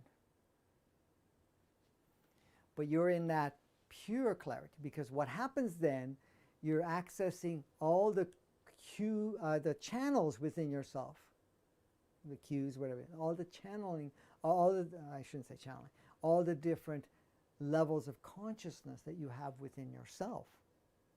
Then you're more powerfully able to shape and design and project into your moment, your presence, those elevated states that are coming through you. Not the construct of the old you or the collective demonstration. It's like this. How do you create a new, expanded moment if we're still focusing on what happened or what is happening around you? Yeah, you may want to look at what's there, but when you're tapping into that present moment, when you're tapping into you, so because that's the thing is, it's not even the present now only, it's you. All of you, not part of you, all of you. All the full-blown you. Does that even make sense to you? Connecting to that whole you? Mm-hmm. Yep. Okay. Good. I was making this stuff up, you know. Yeah, there is no you. Teasing. Okay. So this is the next level of being present, is being present with you fully and really paying attention how much we may be bringing from the external playground, our old programs and belief systems and stories or whatever we may be feeling before entering that moment. Because the most powerful state is, I'm here. How do I shape this? What do I use? It's all play. And the thing is, it's always, again, you're not looking at what's out there and saying, I've got to build from that. No, I see what's there. What do I contribute? What do I bring forth in what's available? What's there right now? Then, these moments are much more powerful, representative, and expansive of you. Is there anything else you want to throw in there?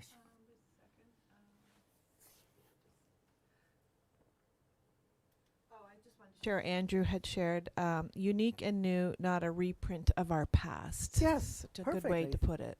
Thank you, Andrew. Not a reprint of the past. How was the first part? Fresh and new? No. Unique and new. Unique. Yes. Not a reprint of it, which is it, because we're constantly recreating the new you, so that perfectly. Yeah, the thing is, we're changing every moment. really milliseconds, but every moment we're changing. And the thing is, allow those things to come to the surface, to come most clearly to us, rather than a reprint of the old version of ourselves. So it's not, these are old versions of yourself. They all served, they all played a very powerful role, but the thing is, it's not a reprint of this.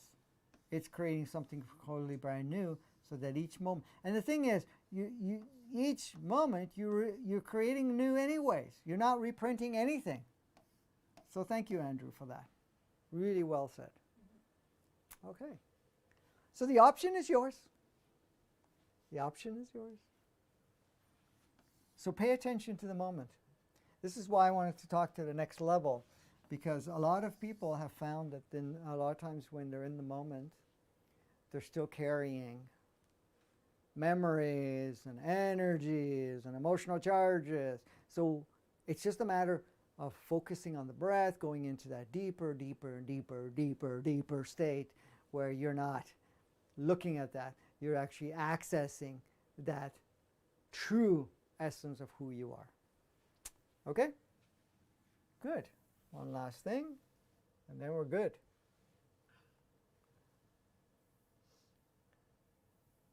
How are we doing for time? No, not so bad. Okay. There's a glare on that, so it's hard to see. It's hard to see that? Can you move it over like the whole Yes, like that. Well, it is for me, but maybe it won't be for everybody else. No, it isn't for everybody else. Just me. You can see it on the screen. I can see it. Okay. So, yeah, it's from your angle. Yeah. All right. So, we are powerful beings. I know I've stressed that, but it's really important for you to realize that. You're a powerful being. You're source. You're the spirit of source, which is sourcing creation. As the spirit, you have the life force, the very essence of source, the existence of all existence, the consciousness of the most expanded consciousness. But as spirit, you are a creator. As a spirit, you create, you experience from creation, so you become that creation. So your physicality, your representation, or whatever is your own creation as the spirit. And then you observe, you learn, you grow, you reach more enlightenment, and you create something more grander. That's what that means. So you're a powerful being that have come together to do this. We have come together. We've come together to do this. That's the only reason. We're also doing the process to stimulate things for us that are coming together. How many of us are here for that very reason? Know it from the very fiber of your beingness. I've come here to play with other aspects of myself, to be able to create something grander than ever experienced before. You're not alone. You're not in any way hampered. That's just an illusion. It goes back to the elephant. An elephant is conditioned and trained as a little elephant that it's tied down, and the rope on its foot restrains them. They grow up with that belief, experiential belief, because when they're a little baby elephant, they're tied to something very strong. So they try to escape, and what did they do? They gave up on the idea. They bought into the idea. It's unescapable. Then when they grow up, even if it's tied to a little peg, just the sensation of that rope tied on its foot indicates to this massive, many-ton animal that it's still restricted.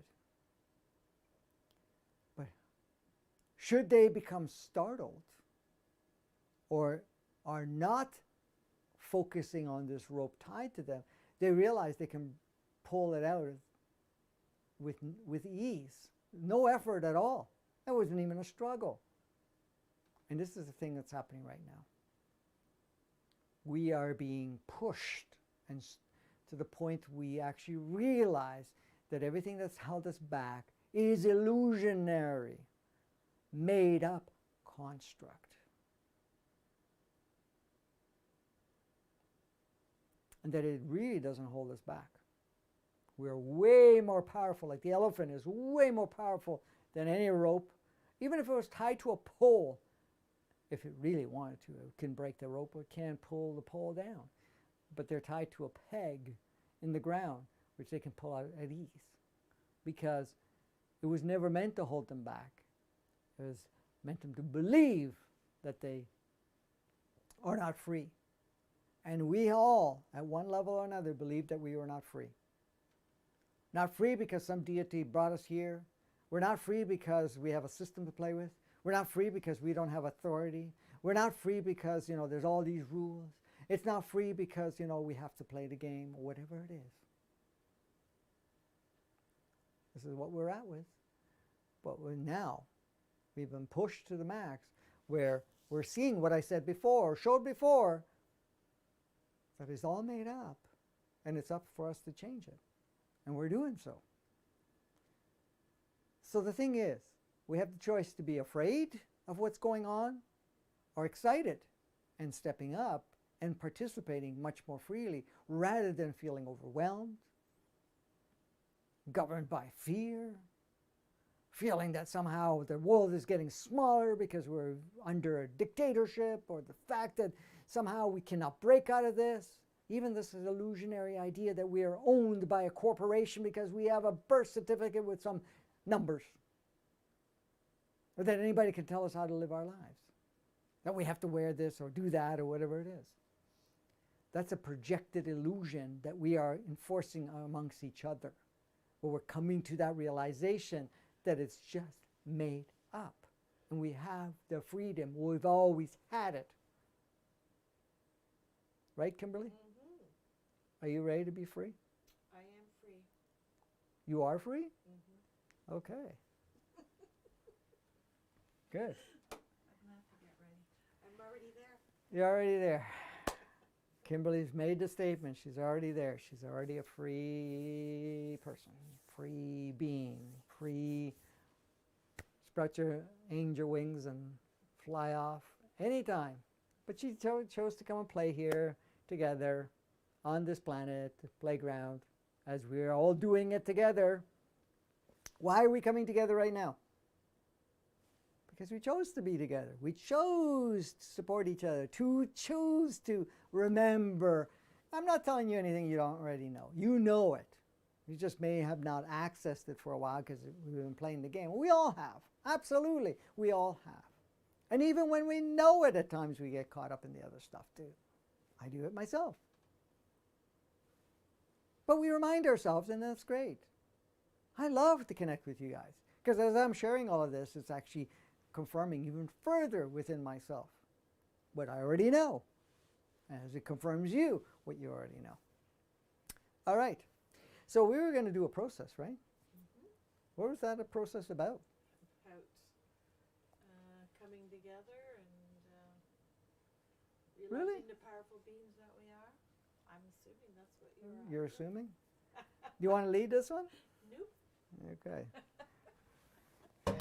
All right, we're going to bring a chair out so I can sit. Okay, guys, if you're not doing anything that requires your attention, if you're not doing anything that really, you're navigating a vehicle or whatever it is at this point in time, and you really have the opportunity to kind of take this time to kind of close your eyes and go through this whole process, then do so. If not, do it later. But you can stay with us if you'd like and be able to kind of observe it so you get a feel for it, but at the same time to redo it. Now, the fact that you're doing it now does not mean you do not repeat it. Every time you repeat it, it becomes more powerful. Each time you repeat it, it's a further confirmation. It's a further stimulation within yourself. It's that soul, human entity, body triggering and stepping up even further to make the screen clearer, to be able to have a bigger, broader perspective of what's going on this playground. So all of it is serving in that level. So it's highly beneficial to repeat it time to time. And in the beginning, repeat it a few times, not right after each other, but give it a little bit of time in between, like a few hours a day, whatever. But the thing is, repeat it, because each time it's going to get more powerful. Not all of us are ready to jump right into it 150% in the sense of activating all of that part. So use that. Like I said, if you're doing something that requires your attention, and do it later, because it will be available. It will be available on the recording anyways. Okay, so for the ones that can participate at this point in time, I'll just lift this up. You can close your eyes and just make yourself comfortable. So if you need a moment to make yourself comfortable, do so. Find a spot. If you can use headsets, that's great. If you can't at this point, that's fine, but use the headset later or something that, would allow you. And if you can do it where you're nice and quiet, you're not interrupted by other things, that's great. Now, that doesn't mean that you cannot do it while you're, not closing your eyes, of course, but doing something else to listen to it, because it will reinforce. There's also energy in what's being shared, and it actually stimulates that part of you, that knowing part of you. So it reinforces even if you don't do the actual process of closing your eyes and all of that stuff. Now, still make the time for that, because it is going to serve you in a powerful way. Okay?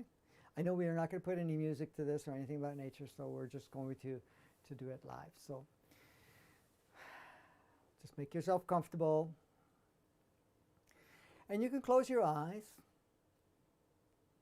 and just feel yourself in your body right now.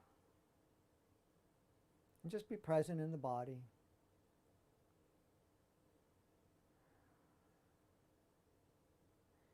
And while you're feeling present in the body, just have an appreciation for the body. That you have a body. I know it's a holographic projection, but you have a body. The body is the instrument that allows you to experience yourself on the planet. So whatever you're feeling in the body, just be present with the body.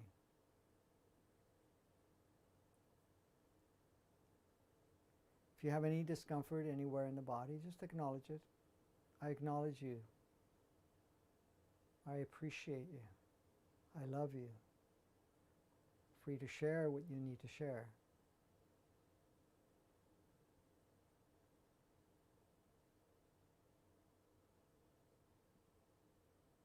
And then you can gently say, let's relax. We're good. And to help us further, we're going to put our attention on the breath. And as we put our attention on the breath, we're going to follow the whole feeling and experience of breathing. Feeling the beautiful deep breath that you're taking. You're going to take deep breaths, but not uncomfortably deep. And then gently release it. Let it go. Breathe it out. Should you feel any tension or tightness in the body, just breathe out on the exhale that tension. Don't let your mind go too crazy about it. Just be fluid with it. Just breathing in and out. This is our natural reminder. It is our natural rhythm of life.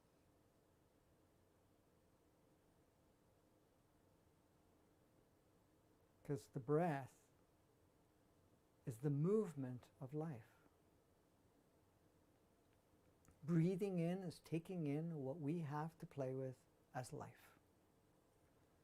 We only utilize what's in the breath that serves us, supports us, and nurtures us. The rest of it doesn't matter. It's the same thing with life.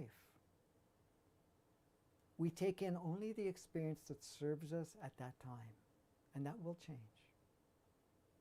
As we exhale, not only are we sharing what we have realized, but we're also letting free, letting go, breathing out what no longer serves. So life is taking in life, experiencing life, and then letting life go. Because every time we take in life, it's always going to be an upgraded version of it. And we only utilize the part that serves us at that time. We don't have to hold everything, because that is not what we are here to do. We take in only what serves. And then everything that we experience enhances us, and we share that enhancement with just our presence and the breathing out. And that is the beauty reminder of life with the breath. And when we breathe fluidly, lightly, it represents life. It's fluid. It's freeing. It does not need to be stressful. As we focus on the tension of the breath, we'll notice some of the restrictions we may have felt, even in the breathing process, will get lighter and lighter. Every time you exhale, you're going deeper and deeper.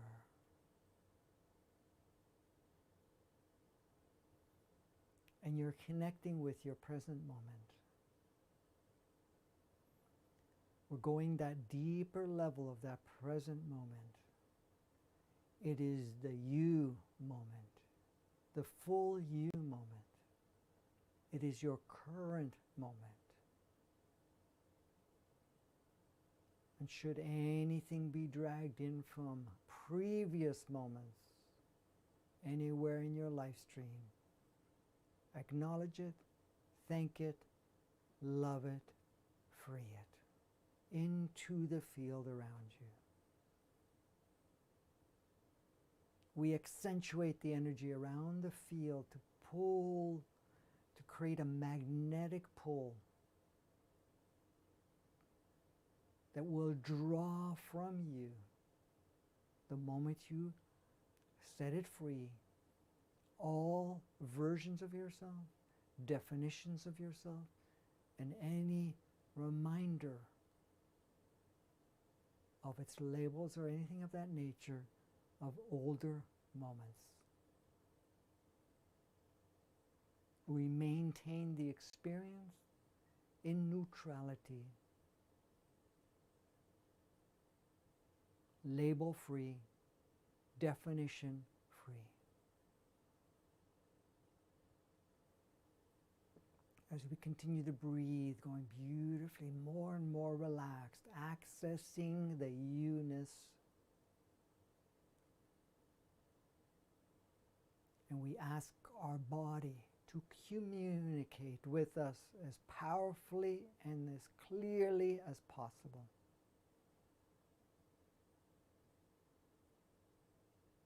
To share its consciousness, its wisdom, what it has to offer you, to help you experience the human experience much more powerfully. Bodies share, I am one with you. We are on this journey together. I choose to work with you hand in hand, to not only appreciate, but to also receive your input.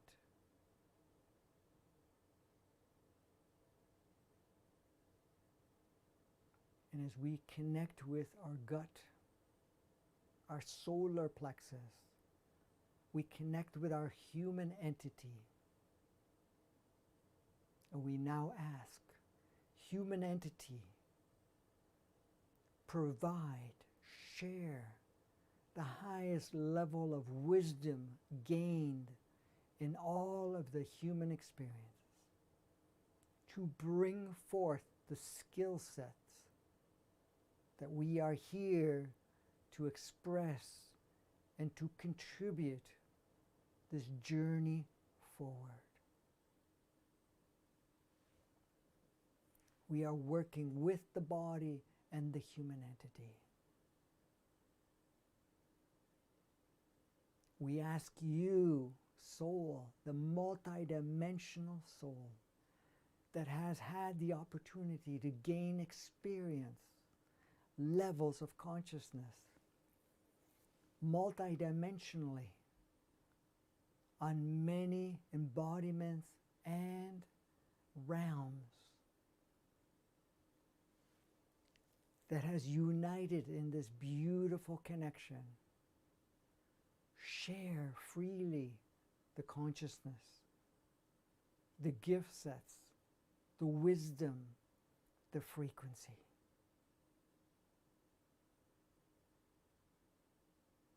And the makeup of all that is the mind, which is limitless, which is spirit itself, that takes all of this together and creates a beautiful unification.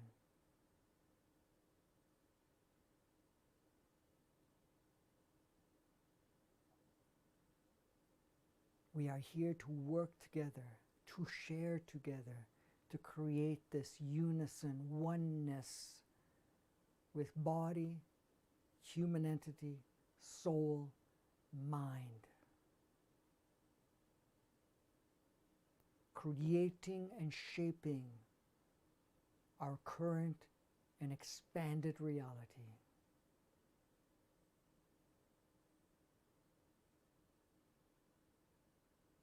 We ask our soul, fully embody, fully connect, fully integrate now.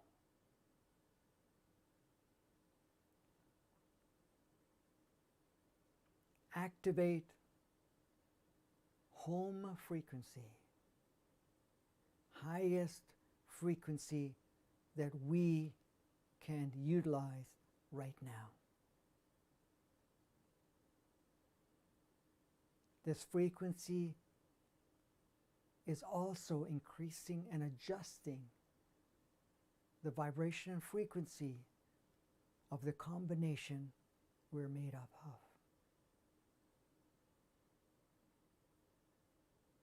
Being that we are spirit, we are source essence, we now ask ourselves, activating the highest source spirit essence that we can utilize now.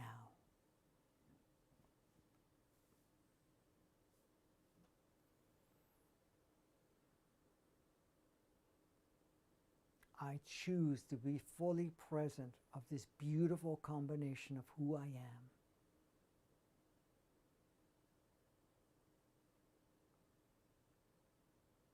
To allow your heart to become a powerful star,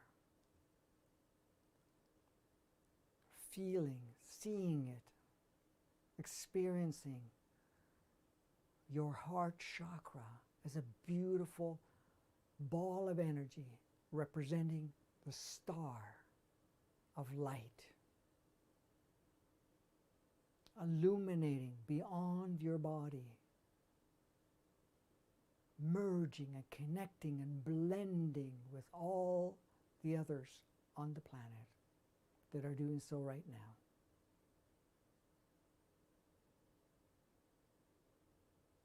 Creating a powerful, expansive frequency, increasing the spectrum, advancing our creation, our beingness.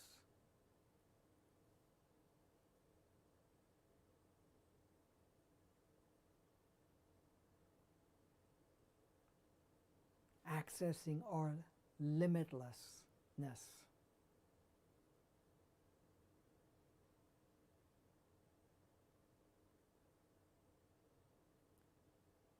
We now choose to see life as a beautiful, progressive, expansive game.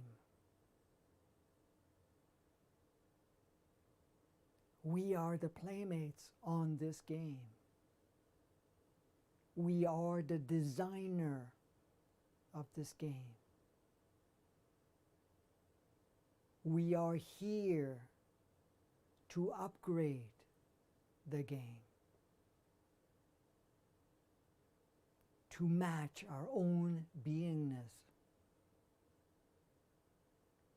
to match the collective higher beingness,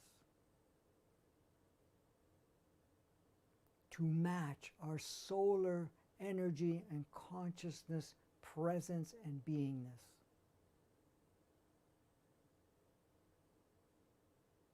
To contribute and match our galaxy's frequency and beingness.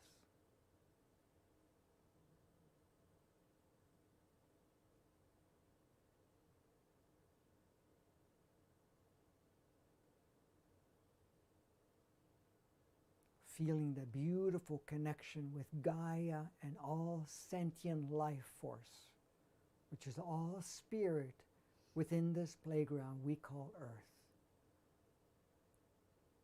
and extending to all the planets in the solar system and the galaxy. To connect, merge, and bring forth the beautiful level of consciousness, frequency, and spectrum of light of our sun. No longer separate, but one with it. Using its offering to the degree it serves us individually and collectively.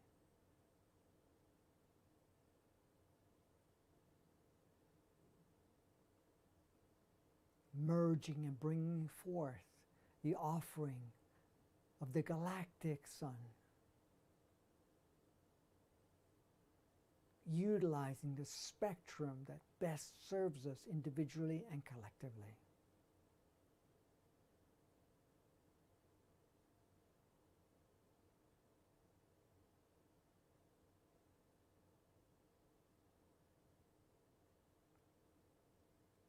We are open to all the adjustment that enhances our beingness to the level that we are ready to do so. I realize this will continue to expand along the way.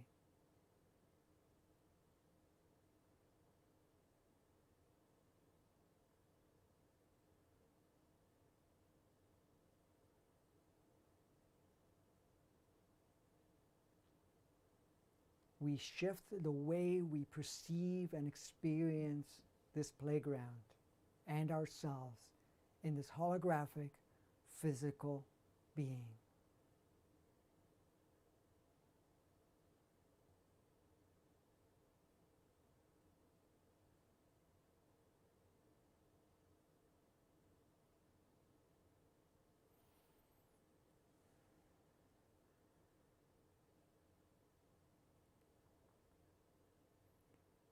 We are on this playground.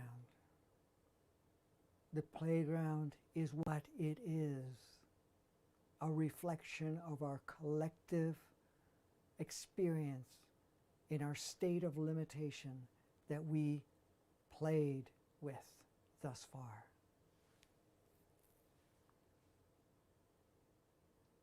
It does no longer dictate how we experience life.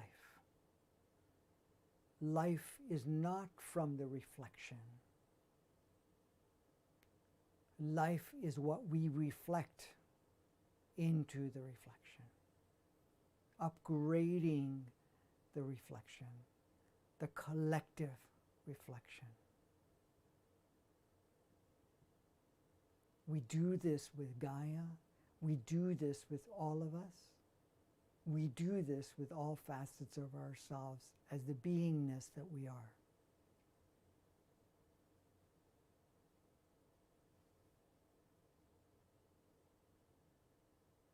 We are free to be who we are.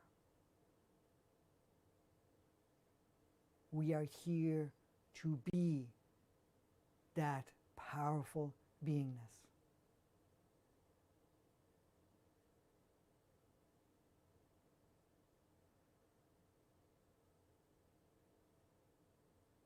We are here to contribute through this transformation of our human expression and experience. We are here to transform this planetary playground. We are here to dissolve any remaining inverted 2D, 3D, and inverted matrix that we have been living. To embody, to connect with our organicness, organic matrix, organic 3D, organic 5D, and beyond.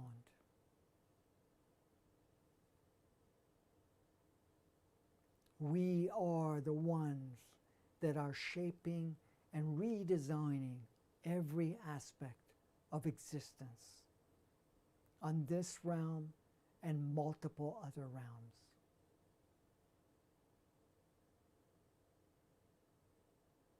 We no longer restrict our beingness, our sourceness.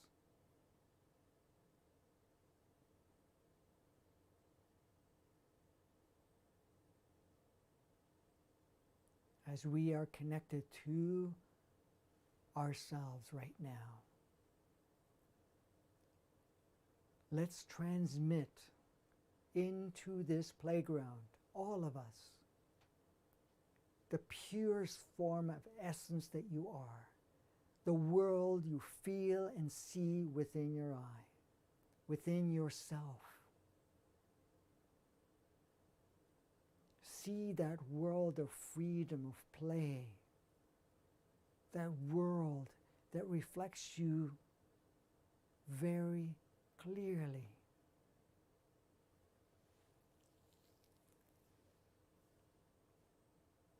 We're allowing the world within you to be expressed in the world around you.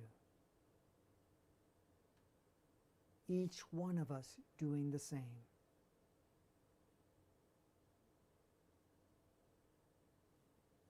We are stepping into creator mode. The mode that has no limits. The mode that does not use what is already existing.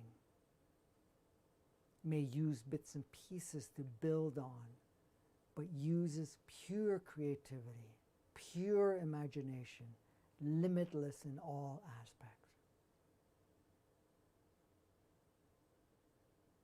And that is what we access and display on the big screen of our worldly playground.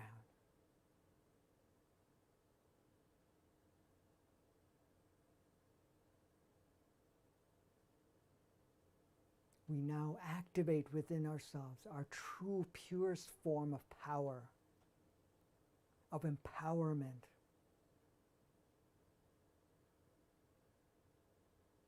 of our purest essence, our playfulness,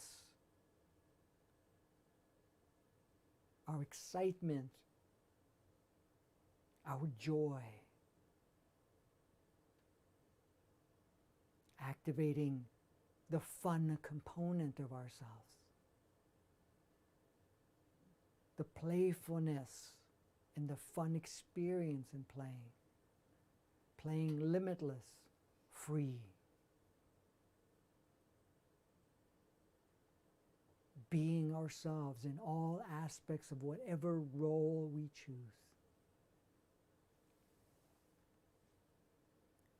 being in true moment, our true beingness.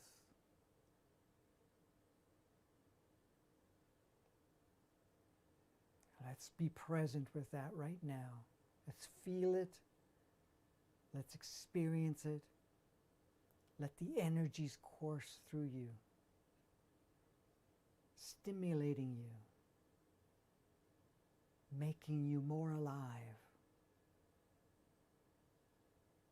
illuminating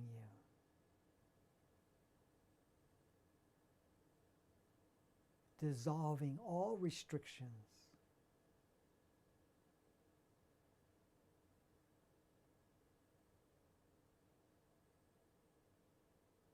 All barriers, illusionary and otherwise.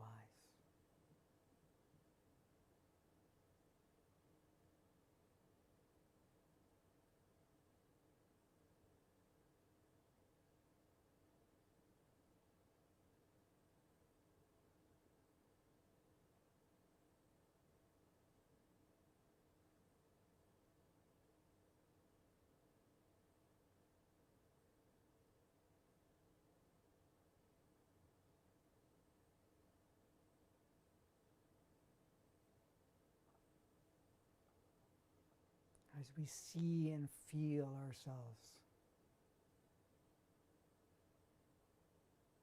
in this new playground,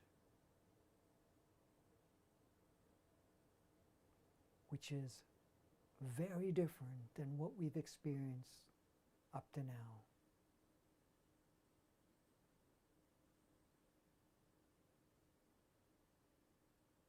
We are choosing to live our truest design, to explore, to be adventurous, to really live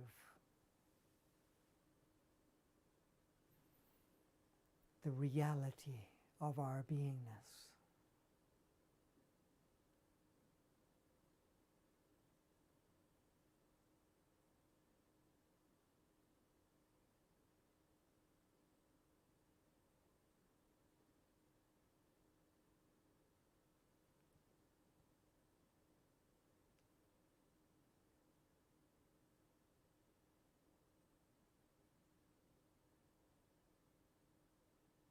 Let's gently put our attention back onto the breath. Feeling that powerfulness in the breath with ease, fluidity, lightness, excited.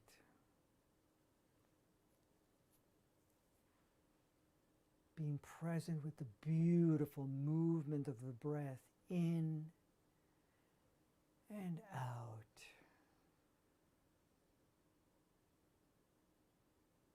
Locking in the powerful reminder of the fluidity, the flow of life, in and out.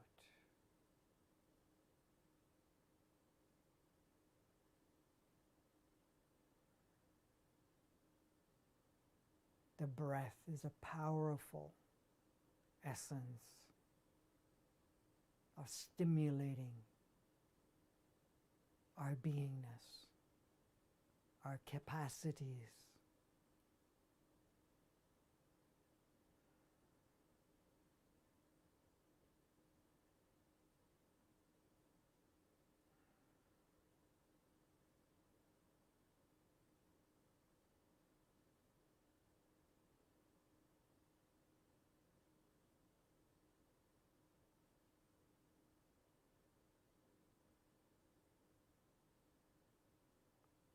As we are present with the breath, we're going to utilize the breath to bring us into an awakened, present state as we observe our reality.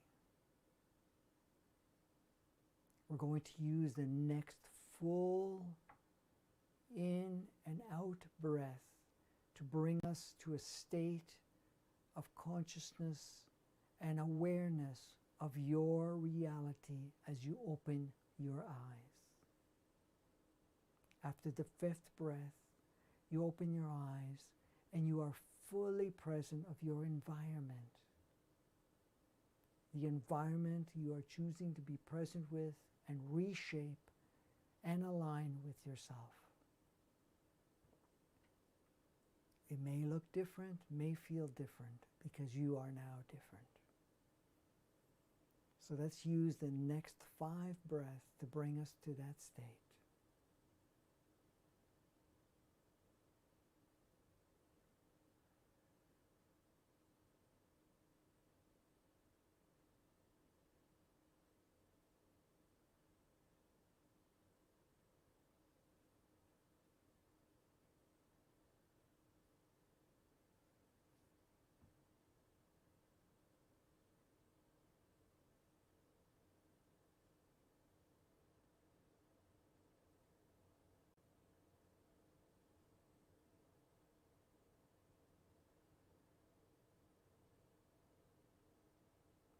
As you complete your 5th breath, gently open your eyes. Be wide awake, be fully present in your environment, which is your holographic projection, your holographic screen, which is exactly where you are, with the full opportunity, which you will utilize from this moment to experience moving forward in a powerful way.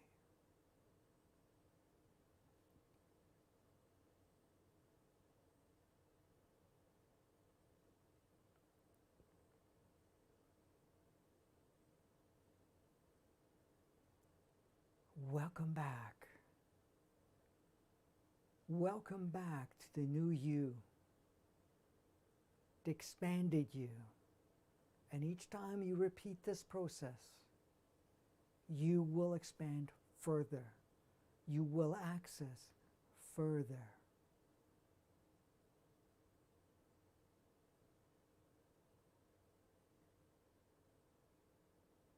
This will be provided also as a separate recording, should you wish to utilize it without going through the whole process again of listening to the lead up to it. But the lead up will be powerful for you, so don't discount it. Each time you do this and re-listen to the whole thing, it will activate you even further. It will become more crystal clear for you. Many of us already have that clarity, but that clarity will continue to expand.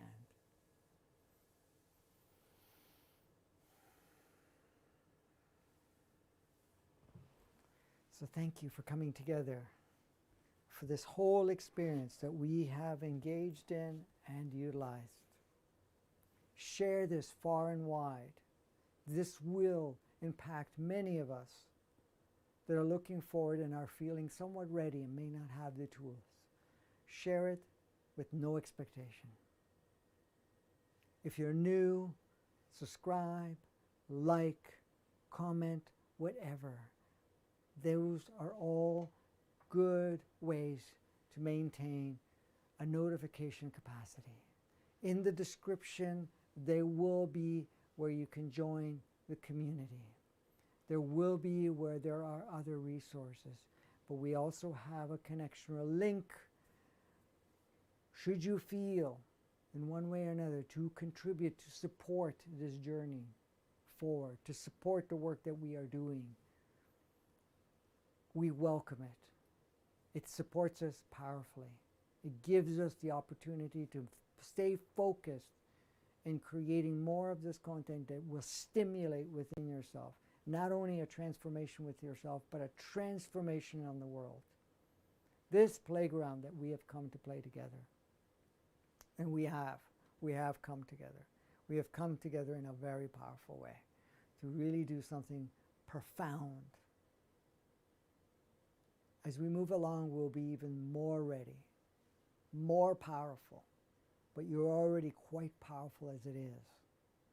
So utilize this opportunity. So thank you again. Until next time, be that powerful being that you are and go out and play. This is your game.